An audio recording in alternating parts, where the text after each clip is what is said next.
Hello and welcome to another episode of the Magical World of G. Michael Vasey podcast series. And today I'm talking to astrologer Fiona Aedgar.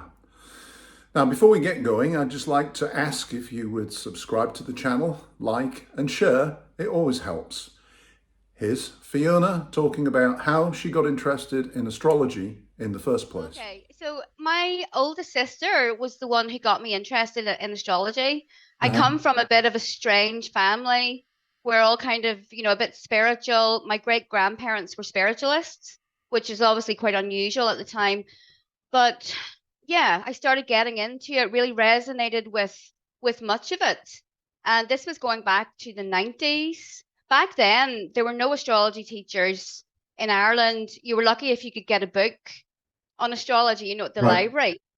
So I started to study it, but then eventually, and this is where the hard line stuff comes from, eventually I realized that modern astrology has become really far removed from what it was originally, Mm-hmm. going back to ancient Greek times, because I started to read really old books on astrology. And I realized that they were very different from the New Age stuff that we have today. Now, for anyone that doesn't know, all signs, all zodiac signs, they have rulers. And in the modern age, it's common thought that Neptune is the ruler of Pisces. But actually, this only came about after some people who are in the Theosophical Society, back in the 1800s, Mm-hmm. they decided to change it for very strange reasons. If you look at Vedic astrology, they never changed their rulerships. Their system has not been messed with in the same way that Western astrology has. Right. So it can seem that I am a bit hardline, about it, but I kind of just feel like when we are so far away from the original teachings on astrology, it's a real insult to the masters, the grandfathers of astrology, and I do my best. I don't know everything. A lot of the information has been destroyed, lost, subverted. I do my best to keep it to the original teachings. So would that apply to me as well, Aquarius? Because I'm never quite sure whether it's Saturn or Uranus that's the right planet. Yes. Yes, Saturn would be your ruler. Yeah. And the modern planets really seem to symbolize the kind of really messed up parts of the modern age. They don't really have a lot of good qualities. Now, New Age people would probably think that they're great, but there's Mm. something very bad about these Kali Yuga planets, and we can't actually see them in the sky with our own eyes. We can only see them with technology. So I just don't think they're the fit to be the rulers of signs. So if you went back to oh gosh, of course now I've forgotten the damn guy's name, the original 007, the Elizabethan guy that travelled to my part of the world, Sir John Yes, D. John D. He Yeah. was a famous astrologer to Queen Elizabeth I. Would he have been practicing the sort of astrology that you do, or was he even already doing something different? That would have been more like traditional astrology. Yeah, that's what I figured. Because yeah, I think a lot of the problem is that most astrologers now, including myself, we use software, and it's become so far removed from the actual sky. Mm. And original astrology was practiced by the objects that are visible in the sky. And when you look at an astrology chart that you have drawn up online, all of the glyphs are the same size. So it fools people into thinking that they all have equal importance. And you sort of just learned astrology just like that. I mean, I think that if you're really interested in something, it's fairly easy to learn it. If you're not, it's difficult. So you must have been interested, right? Really fascinated. Very, very much, very passionate, very interested. I'm not the type of person that can really study stuff that I'm not interested in, but I just love the insight that it gave me into my own personality, my own Mm. life, people around me. And you can also use astrology for ancestry, karma, past lives. So I love that it gave me this very deep insight into life. Hmm. And I just kept studying and I just kept learning. And it's my biggest passion in life. I can say that for sure. And at what point did you start teaching? I started teaching, I think it was about 3, 4 years ago. I can't remember exactly. And I don't know everything because I think to know everything about astrology, you need a time machine Yeah. because a lot of information on astrology, like I said, has been destroyed. And Western astrology had to go through Christianity, Islam, and then the New Age. So you have to kind of pick it apart to get to the real stuff. But I just decided that I would start to teach astrology, and I really enjoy it. Cool. And I know one or two of your students, they speak very highly of you. Yes. Yes. Yeah. Olivia in particular, she's great. She's a great astrologer. But it's, I've looked at it because I sometimes think, I call myself a bit of a magician. I'm probably pulling my own leg really because, I know a bit of Kabbalah, I know a bit of this and a bit of that, I'm a dabbler. And really, to my mind, to be a proper magician, you need to know your astrology. And I know nothing, absolutely nothing, other than, the very bare basic. Olivia told me I should come and study with you, actually, just to try to fool her. She's very sweet. But yeah, But I'm just not sure I've got the time anymore. No, you're quite busy. I've But got too much going on with dowsing and all this sort of stuff. So, yes, that's right. but it's Yeah. do you do? I mean, it might be good if you did like a sort of quick intro course where just the basics. Because if you don't already, I mean, I don't know if you do. If you do, speak up. Because the sort of things I can't even remember the names, but I mean, I obviously know. It was only recently that I realised that perhaps my birth sign, sun sign, isn't the most important thing. It was only recently I realised I actually had a moon sign as well, Taurus, and also something Leo rising or something. Ooh, very So, fixed. A fixed guy. I'm what? Well, those are all fixed signs. Leo, Aquarius, and Taurus. So very stubborn, very resilient. So you fix signs. That's the kind of thing. What I would do, what I would be interested in as a sort of someone who just wants to fill a little gap, would be like a very quick course that just give me the basics. Like what does fixed and cardinal mean, and how does it really work? Because I really don't know. I mean, you're very critical, but my exposure to astrology, other than through sort of exploring the biographies of people like John Dee and other magicians in history, is reading the Sunday newspaper. Oh, look, Aquarius, what's going to happen this week? Yes. Well, it's important to remember that Western astrology is completely fixed to the cycle of the seasons. And the fixed signs, they fall on seasons where there is no change within nature. Okay. So people that have a lot of fixed signs in their chart will reflect that period in nature where nothing is changing. We're fully into the season. So on a basic level, that's what it is. I don't know if I call myself stubborn. Maybe I am. Anyway, so I know kind of some of the stuff you do from an astrology point of view, and probably normally bring this up at the end, but it seems like a good opportunity. So you offer astrology classes. I know you do a Substack with a sort of verbal update. What else do you do that people might have interest in from an astrological point of view? Yes, I do daily updates on Telegram. So I do it the night before so people know what to expect the next day. I do YouTube videos on lunations and important astrological events. But I'm also a pagan. And Tina Kemp and we have our own podcast on paganism that we do once a month. Yeah. I've seen a couple of episodes of that and need to watch a few more. It's good. I know that you've also got a thing for the Scandinavian sort of paganism. What's that all about? How did that come about, and what does it mean to you? Yeah, so I did the usual, that anyone that is not involved with Christianity, they always kind of fall into the New Age. And of course, back in Ireland, in the 90s and 2000s, if you weren't Christian, then you kind of fell into all of that. But then I started to realize that it was very plastic and actually quite unhealthy and potentially dangerous in a lot of ways. I live in Northern Ireland, but most of my ancestry is Scottish, and I have a bit of Danish as well. And for me, it was always the Nordic gods that spoke to me most loudly.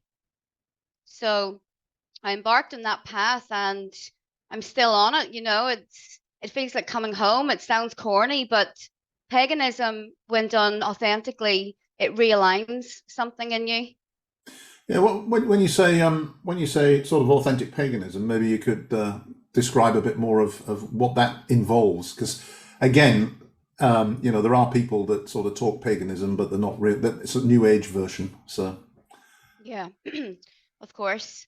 Authentic paganism is, I think that we have to try and do it as closely as possible as it was done in the old days. The problem is that a lot of yeah, that, most of that information has been destroyed, yeah, but we try to piece it together we have the Eddas that actually describe a lot about what they did, various rituals, festivals. And I think it's authentic when you're actually doing ritual and making offerings to the gods, because a lot of people call themselves pagan, but they're really armchair pagans. They read some books and they approach it from an intellectual level, but they don't actually do any rituals. yeah. I guess I've started in the last few years, sort of reluctantly calling myself a pagan, because I've done the whole Christian gamut. Raised a Methodist, made to feel guilty about everything, especially sex, and drink, and anything that was fun. You're going to hell. And then Church of England, because I like to sing, so I got my parents' permission to join the Anglican choir, so I could make a couple of quid every month singing at weddings and stuff like that. And then I met an Irish girl and married her, and of course became a Catholic because she was a Catholic from Donegal, and all the family needed me to suddenly become a Catholic. And then I went to the US and got exposed to all of those strange sects. And I still find myself at night laid in bed praying in a Christian way, the way I did when I was a kid, right? It's kind of a habit, it doesn't go away. But as I've grown, particularly the last few years, I've become very enamored with the Slavic deities, because I live in the Czech Republic, and particularly with Marana, the goddess of winter and death, and with Perun, the sky god. And I'm kind of aware that they're potentially based on the Scandinavian deities anyway, just kind of shifted and morphed somehow as those things happened when different populations moved around Europe, etc. Yeah. So there are probably some big similarities, but I'm not that familiar with the Scandinavian ones, just with the Slavic ones. And I have reached the stage in the last couple of years where I felt the need to engage in ritual. So I started very simply with creating an effigy of Marana midwinter, and with materials from the forest, that kind of thing, and then spring equinox, burning and drowning her to celebrate the passing of winter. And now it's gone on to I've got a little altar. But it's like you say, the problem is that particularly with Slavic, there's no written record, or very, very, very suspect written records, because some people will say, oh no, that's a forgery, it's just nonsense, Russian nonsense, right? And so it makes it really difficult to, that you feel something, particularly when I'm out in the forest, and you feel some sense of the gods in your life, and you know that you want to do something, but I find it difficult to know exactly what to do. So I end up doing my own thing, which I guess is just fine. Yeah, I think that is just fine. And if you let your intuition guide you, or ask the gods to guide you, that's perfectly okay. Yeah. But yes, there are a lot of similarities between all of the Indo-European pantheons. Yeah. And really the differences between them are regional. And even looking at the Hindu gods, they have a lot of similarities with the Germanic gods. And Hinduism is very elaborate. They do a lot of rituals all the time, but I tend to think that perhaps we should be doing it a little bit like them, especially when it comes to funeral rites. I just feel like the funeral rites that we have in the West today are kind of ineffective. And if you look at the Hindu funeral rites, they're really elaborate. They go on for days. There's certain things that they do to stop, the kind of karma going into the next life, or the trauma. And what do? Really? We put people in the ground, and most of the time they say a prayer to a god from the Middle East, and that's it. Yeah. We've forgotten to give offerings to the ancestors. So I think we can take inspiration from them.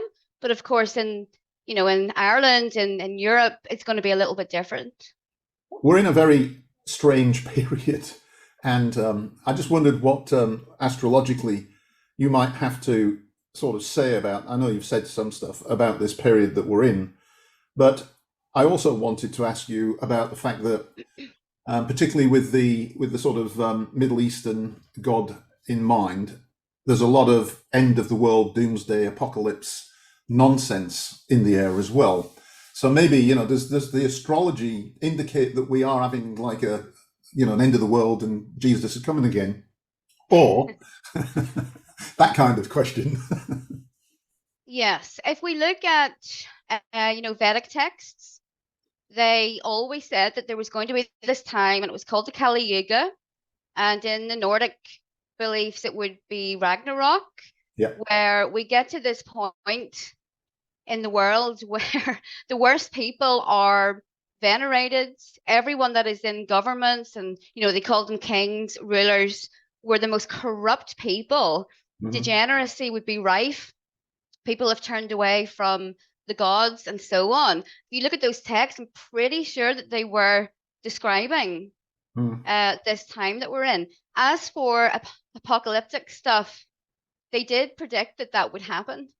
So maybe that's where the Bible got it from. I don't know, but we have this threat of pole reversals, which I don't know anything about, but I think it's quite possible that there would be some natural disaster that may end modern world the way that we know it, end technologies.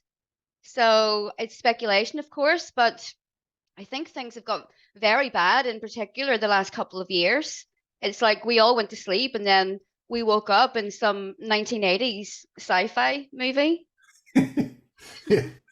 I'm a geologist, and I can't see anything in the geological record that says that a pole shift will affect anybody except those flying in an aeroplane, that the GPS will suddenly flip.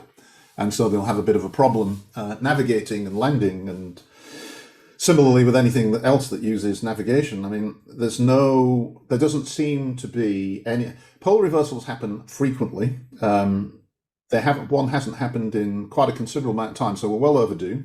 But there doesn't seem to be any mass extinction associated with pole reversals. Now, if you were really looking hard, there are one or two where there are extinctions, but that really wasn't to do with the pole reversal. It was to do with other things that were going on the globe at the time. So there's no. I mean, you could make an argument that something bad is going to happen, but on balance, it seems to me that basically not very much. You'll just wake up one morning and north is south, and that's all there is to it. I think that there is some danger, though, that the magnetic field in the flip lets in all kinds of radiation and nasty stuff from the sun. And I do know that we're going through a period where the sun seems to be behaving quite strangely, and so I guess there is definitely a threat of losing the internet completely, all the electronics being burned out, that kind of thing. And of course, there are weird theories about the sun having a micronova burst every 12,000 years, and that does seem to correlate with the fact that various rich people and governments seem to be, building homes for themselves deep underground. But again, I can't see any geological evidence that says definitively, yes, the sun had a quick supernova and burnt the surface of the Earth for a couple of days. Rather, it looks like it just coincided with a meteorite impact or something along those lines. So it's not, from a scientific perspective, it's not easy to say. I would rather be inclined to the idea that if all of these nefarious people have gotten into positions of power and everything's upside down, people are going to make crazy decisions which have a drastic impact on the rest of humanity. I think that's much more likely, that rather than it being some kind of apocalyptic event to do with the planet or the sun or something outside of our control, it's actually something man-made because of stupidity. Yes, that would be my view. Not just stupidity, but corruption and something like what's just happened, where now we're beginning to find out that yeah, testing new drugs is the right thing to do, right? That could have dramatic and drastic consequences for the future.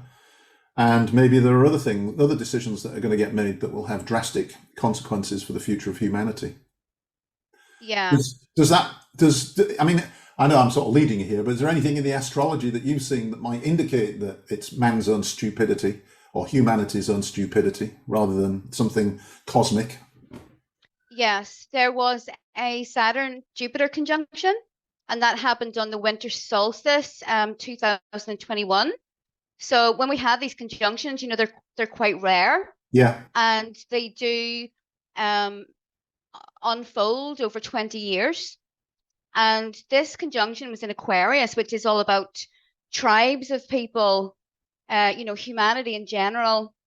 And there seemed to be a lot of restrictions on there.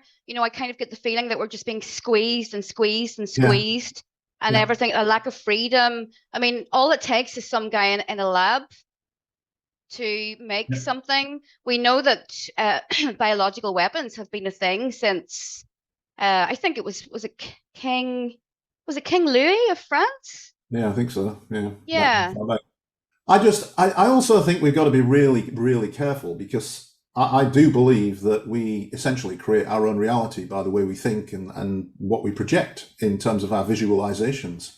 And so it's always worried me that you've got a huge proportion of people in the West, particularly, who actually want this to happen because they think they're going to go to heaven. So they want the end of the world. And so they're actually visualizing and trying to bring it on. And I'm sat here saying, no, it's all right. I don't want it. Thank you. Just, hold that thought a little. Yeah.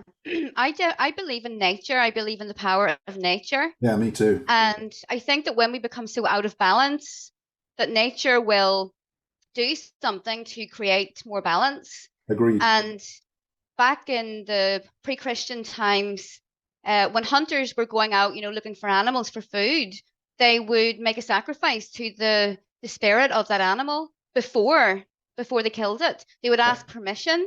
And when you just look around at the absolute horrors that human beings subject on the animal kingdom, those animals have a collective spirit, each herd, and that at the animal kingdom is going to create a huge backlash against humanity for the things that we do. Even if you look at the past few years, it really reminded me of what humans do to animals. Locked indoors, Yeah. forced injections, Yeah. cruelty. So I think that if anything, it's going to be nature.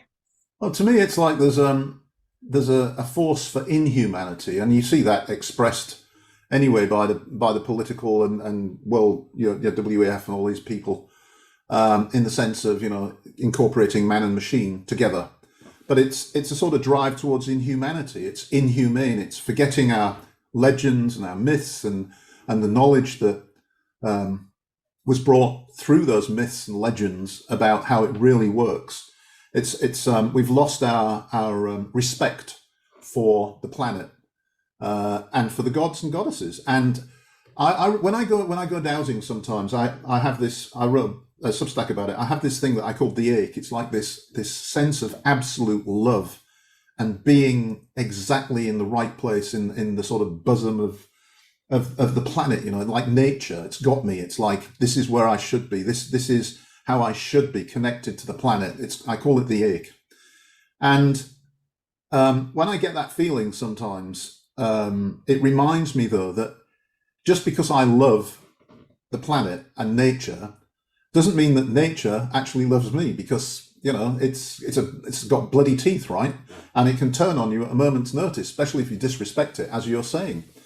So who knows? But as a geologist, and I may be wrong, I'm open to debate, but as a geologist, I don't see any geological evidence that really freaks me out about pole shifts and things like this. I'm more concerned about the state of the sun. I'm not sure what's going on with the sun, and Thomas has occasionally talked about the sun as well, and maybe we're all kept indoors for some reason they know about, that kind of thing. And I've got strong suspicion that something is up with the sun, but I don't know what. Yeah, because it's not the same. It's not the same sun. It's very harsh. They talk about climate change, which again is more nonsense. But I will say that the sun, when it shines, it's hotter. It feels hotter, the sun. It makes it hotter. Do you follow? Do you agree? I do There's agree. something weird about it. Yeah. There's something strange, and it's not the same color that it used to be. Yeah. It's very pale. I remember yellow, orange sun, when I was a kid, but now it's just this strange white color. Yeah. So I think that, yeah, there could be something with that. Also, comets.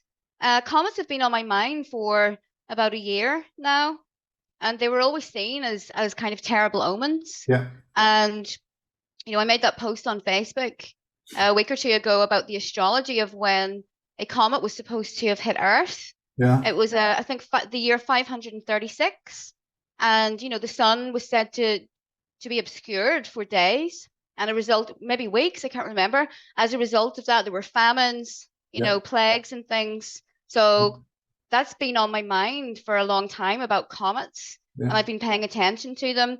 Possibly a comet, I don't know. Well, in talking to some of the people I've talked to on this thing, Rory Duff, who's another dowser and another geologist, calls himself a geobiologist now. He's got this whole theory, which I think resonates quite well, that the planet itself is going through an area of space that's more energetic, so we're exposed to more energy. The sun is going through a phase where it's pushing out more energy, and the planet, because of the polar shift, which seems to be happening, we're less protected from that. But rather than sort of take a negative view on it, he takes a positive view in the sense that it's causing a shift in human consciousness, and it's a spiritual evolutionary shift. And he points to changes in what I call the web of weird, the energy lines. That there's something going on with the energy lines, that they've become wider, and all the energy lines sort of oscillate backwards and forwards on a frequency, and they're all doing this independently, right? But 4 times a year, they all come into synchronization and oscillate momentarily before they start losing the synchronization, right? And those 4 times always fall on the day before the solstice or the equinox, right? And now that used to last a couple of 3 days, but now it's lasting 40, 50 days where all the lines are doing this. So there's definitely something going on. But what, I can't make sense of it. I don't know. I don't know whether it's either. good, bad, indifferent. I don't know either. I just know that there is just there seems to be this kind of madness within people. Yeah, you're not joking, and it's getting worse. And I've got a teen daughter, and just talking to her, especially about friends and things like this, the young kids seem to be really suffering sort of much more than I did when I was a teen, and really struggling with stuff. It seems like, I don't know, it just seems like everything's on the edge of ridiculous. Yeah, I have noticed that as well. It's like a death wish. Yeah. I live in the countryside in Northern Ireland, and my partner's Danish, and he works in Dublin, and he has to go down the motorway, to get from our house to Dublin. And there are accidents every day on that road. And they're mostly caused by people that have no patience. Yeah. There's this insanity that seems to have affected a lot of people. Absolutely. There was a news headline that I read on Prague Post, which is an English news outlet. And I don't usually look at the news, but I was doing some business research, and I came across this accidentally, and it said that the police were saying that in 2023 so far, in the Czech Republic, car accidents were up 180%. Oh, Mm. That's crazy. And they were in Brno, where I live, they were attending something like, I don't know, 30 car accidents a day, whereas only a few years ago it would have been 8. So yeah, it's really weird. Yes. Anyway, so who knows what's going on? I like to listen to Thomas's ideas, and that always gives me food for thought. He seems to be tuned into that stuff far more than I am. Yeah. So also paranormal, you said you've had some paranormal experiences, and as you know, I'm really into the paranormal. I love collecting stories. So if you've got a couple of stories, please do share. I do have a story, and funnily enough, the paranormal seems to have followed my family around. It's strange, but we've all experienced things.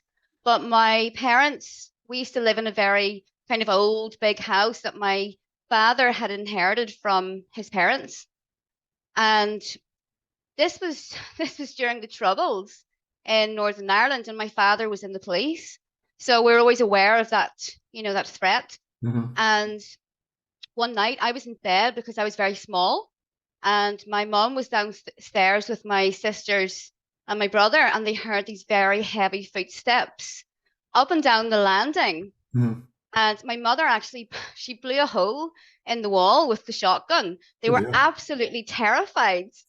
But it was shortly before that we had this threat from the IRA, and we had to move overnight. And my grandfather was a soldier, and everyone thinks, it was my grandfather protecting us Uh-huh. and kind of warning us about Yeah. what was coming. Anything else? Yes, when we did move, we moved kind of far away into the countryside, and me and my sister had horses. So we're always out riding on the roads, and it was just total freedom for us. But there was this old country estate called Guildhall. It's in County Down in Northern Ireland, and there was always these rumors that it was haunted. And I posted a picture of it on Facebook earlier, but the house was there from the 1600s, and it was owned by this very rich guy, and he was a major in the army. He owned a lot of land, but in the 80s when we moved there, it was just forest, rivers, a lot of fields. The house itself had been blown up in the 1960s, but I had reoccurring dreams about that place my whole life until recently, and there was always this sense of evil about it. And actually, I'm quite, not, I'm a bit clairvoyant. I can see things, I can hear things. And a couple of years ago, as my ability started to develop, I was around there and I started to hear children screaming. And I spoke to a local historian. You can usually get a lot of information out of those people. And she said that the guy that owned the house, he actually had abused children. So he owned a lot of mills. Yeah. And back in those days, if you worked at the mill, you rented your cottage or your home from the Lord. So the Lord had total power over you, and you had to do what they said. And apparently he abused a lot of children because, well, he was kind of a monster. But I often wondered, did I have some kind of, was it on a psychic level that I was picking that trauma up? Because these dreams that I had were very intense. Yeah. Do you think that prompted me for another question? Do you think that, I grew up seeing and hearing things, and that certainly provoked my interest in everything paranormal and then occult and so on. Do you think that in any way sort of drove your interest in astrology and things like that, or not? Probably, yes. I've always been interested in hidden things, mysteries, the paranormal. In my birth chart, I have Scorpio moon, so I'm not easily scared by those things. But yeah, I was interested in all of it. Paranormal, astrology, paganism. I always had some sense that, the rubbish that they teach kids in schools was just skimming the surface. There's so much more to learn. It's interesting. I listened to Thomas on Sunday, I guess the Hocus Pocus mashup or whatever he called it, and he was talking about how he got interested, and it was very, very similar to me, very similar, even down to some of the books and things that he read. I used to see all kinds of weird stuff. We had poltergeist activity in the house. And by the time I was about 13, I was showing up at meetings of the church for psychical and spiritual research, whatever they call themselves. And that was the funniest thing, because my mum and dad actually let me go. And it was held in the local Methodist church hall. And I think the youngest person there was probably, 60. And there was this 13-year-old lad, But I got to lend some awesome books, and boy, did I read them. And that Thomas was talking about books and things, and I remember, you couldn't get those sort of books. But when I went to all these older people, they all had their little library of special books. and they'd invite me over for a lemonade and say, well, if there's any of the books you'd like to borrow, help yourself, And I must have there's one book he showed, like a sort of modern grimoire or something. I remember reading that for starters. The one where he did a ritual, a little cast a spell on a lad at school. I remember reading the same book when I was at school as well. So I do like to see the common thread, because I think all of us that have these interests, we all have some similarities of personality or something. So astrologically, what could that be? Oh, there are many variables, but generally speaking, Scorpio people, they're intrigued by mysteries, the water signs, but both you and Thomas are air signs. Yeah. So air signs love knowledge. They simply can't get enough of it. They're thirsty for knowledge. So Yeah. perhaps that as well. That's part of the curiosity. Definitely curiosity, yeah. Ireland there's a lot of activity here. There's a lot of paranormal activity, but my dad is also a dowser like you. Yeah. Now, I call him the gnome because he's very, he's got green fingers. He can sense energies. He loves dowsing. He actually finds water for farmers and charges them money, and that kind of thing. Wow. But when we first moved to that location, I really remember one night, I'm a diabetic and my blood sugar was low. So I went downstairs to get, Lucozade or Coke. And when I went upstairs, there was this huge crash. And my mom had a lot of old plates on top of a mantelpiece. And everyone rushed downstairs. All of the plates were in a huge pile in the bathroom. To get to the bathroom, you needed to turn 2 corners. Wow. So some poltergeist type activity. Yes. Yeah. Very much. They also live near an old rath, a ferry fort. Yeah. And they have an old ancient bog in their field. So I would love to know what you would pick up with your rods to go to that area, because it's so magical. I spent a lot of time, not a lot of time, but I spent quite a bit of time in Donegal, and I really, really liked it because it was so remote, seemed so remote and so natural. Granite landscape and peat bogs and just the odd little thatched cottage, smoke coming from the chimney. So I definitely felt some kind of atmosphere there that really intrigued me, and felt very magical. And I sort of thought fairy, very fairy type atmosphere. And it's a very distinct atmosphere as well, because I've never felt it anywhere else, really, not in the same way, not even in Scotland or here in Czech Republic. I mean, I wander through the forests and everywhere here, and has a very different atmosphere to Ireland. It's quite a magical place, and I think a very liminal place. And I think that's why, if you saw me talking the other week about liminal people and fairy, I just wonder if Ireland is a very liminal sort of place, and fairies to me are like liminal creatures or liminal people. So it's definitely a very magical place. I'm often quite jealous of Thomas living there, actually. It is, and then of course Scandinavia will have a different has a different atmosphere altogether. I spent quite a bit of time in Stavanger and places like that in Norway, and again that had sort of a magical feel, but a more brutal sort of atmosphere to me.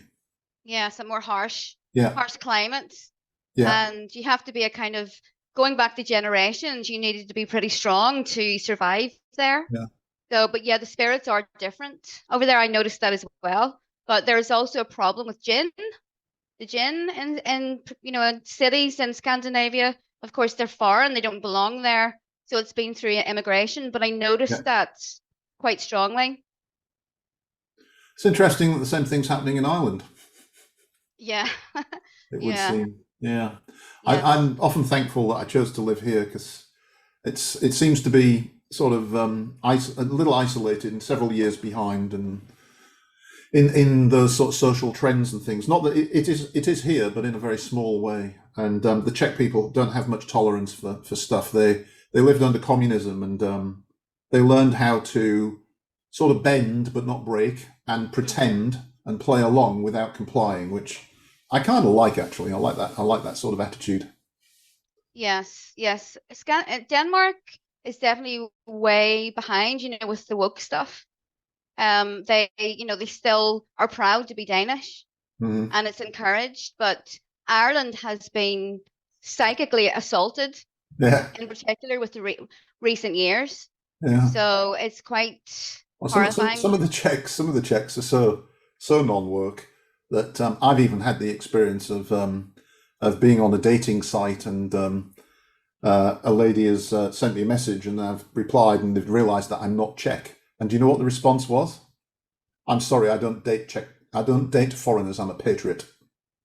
Oh, wow. Yeah. Which I thought was pretty drastic. So tell me about your podcast. What's the? I mean, I've watched a couple of episodes, obviously, but what sort of topics do you cover, and what prompted you to even start it?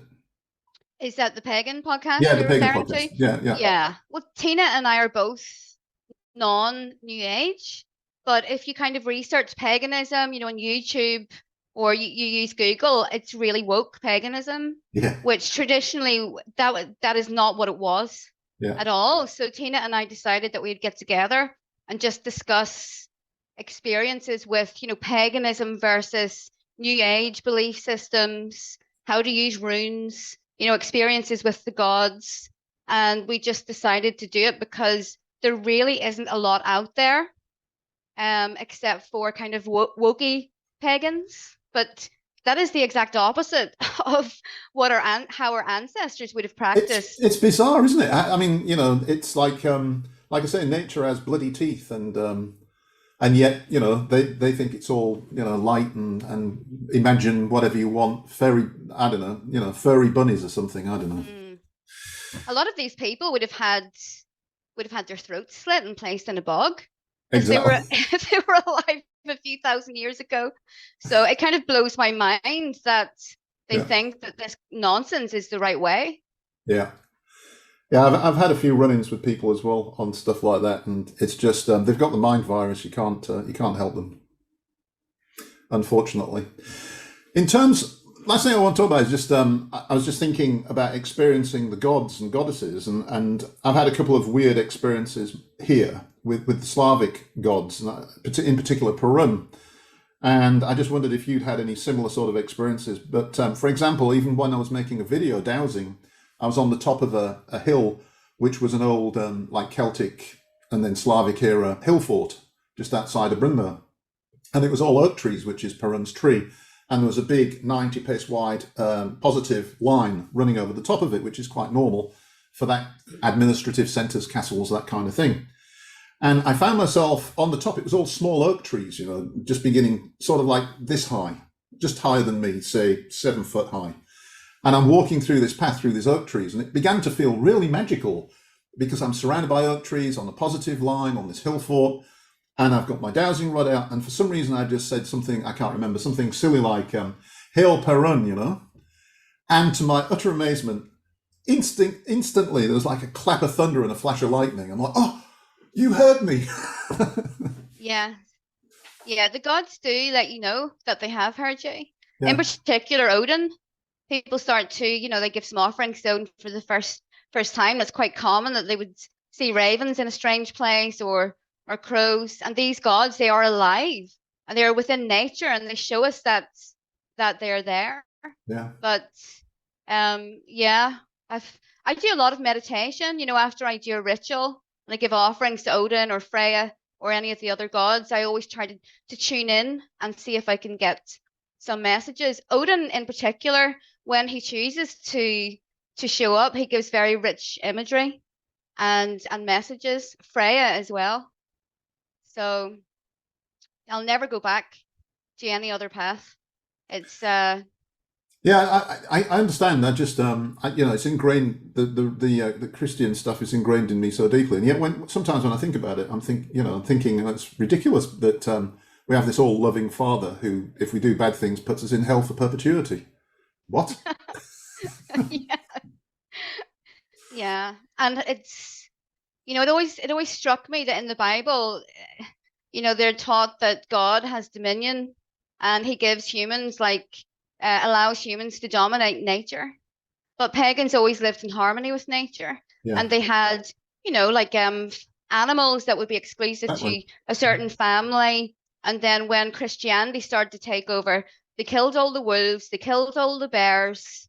They used to humiliate the bear because it was such a strong symbol of paganism, you know, bear baiting and bear dancing. Yeah. And it's just, if that is a god, why is it acting in such an ungodly way? Yeah. Why are the people so wicked? Yeah. I'm not saying that pagans were perfect, but they didn't know the value of living in harmony with nature and the animal kingdoms. Agreed. Absolutely. And I really think that that's where some of my exploration of the web of weird is leading to, is that we need to respect the planet, we need to respect the gods much more than we have, and we're in deep shit if we don't. Yeah, I agree. Great, Fiona, thank you. It's been great talking to you. Just at the end here, any way that people can get in touch with you or find out more about what you do? Yes, you can find me on my website, fionaedgar.com. I'll send the link to you. Yeah. And that's on there. You'll find my YouTube channel, Telegram channel. And yeah, shoot me a message if you enjoyed what I had to say today. Cool. Thanks a lot. Thank you. Thank you, Gary.